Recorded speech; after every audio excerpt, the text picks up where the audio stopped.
Hi friends, welcome to cine family 2. ప్రతి ఆదివారం ఉదయం 11 గంటలకు ఆదివారం విత్ స్టార్ మా పరివారం star Wars game show start అవుతుంది. అయితే వచ్చే నెక్స్ట్ వీక్లో ఆదివారం విత్ స్టార్ మా పరివారం స్టార్ వార్స్ గేమ్ షోలోకి గుప్పెడంత మనసు serial hero heroine Rishi Vasudhara and team అందరూ పార్టిసిపేట్ చేసి తమ ఆటపాటలతో డ్యాన్స్ పర్ఫార్మెన్స్లతో మనందరినీ బాగా ఎంటర్టైన్మెంట్ చేయబోతున్నారు.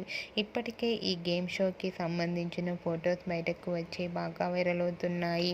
ఆ ఫొటోస్లో గుప్పడంత మనసు సీరియల్ టీం అందరూ కూడా చాలా హ్యాపీగా సరదాగా ఎంజాయ్ చేస్తూ కనిపించారు. ఆ ఫొటోస్ చూసిన వారంతా super and nice pics and eagerly waiting this Rishi Vasudhara dance performance and game show అంటూ కామెంట్స్ పెడుతున్నారు. మీకు కూడా ఆదివారం విత్ స్టార్ మా పరివారం స్టార్ వార్స్ గేమ్ షోలో Rishi Vasudhara and team lovely moments మీకు నచ్చినట్లయితే మీ అభిప్రాయాన్ని మీ కామెంట్ రూపంలో తెలియజేస్తూ లైక్ చేయండి, షేర్ చేయండి. మరిన్ని ఇంట్రెస్టింగ్ అండ్ లేటెస్ట్ అప్డేట్స్ కోసం మా సినీ ఫ్యామిలీ 2 ఛానల్ని సబ్స్క్రైబ్ చేసుకోండి.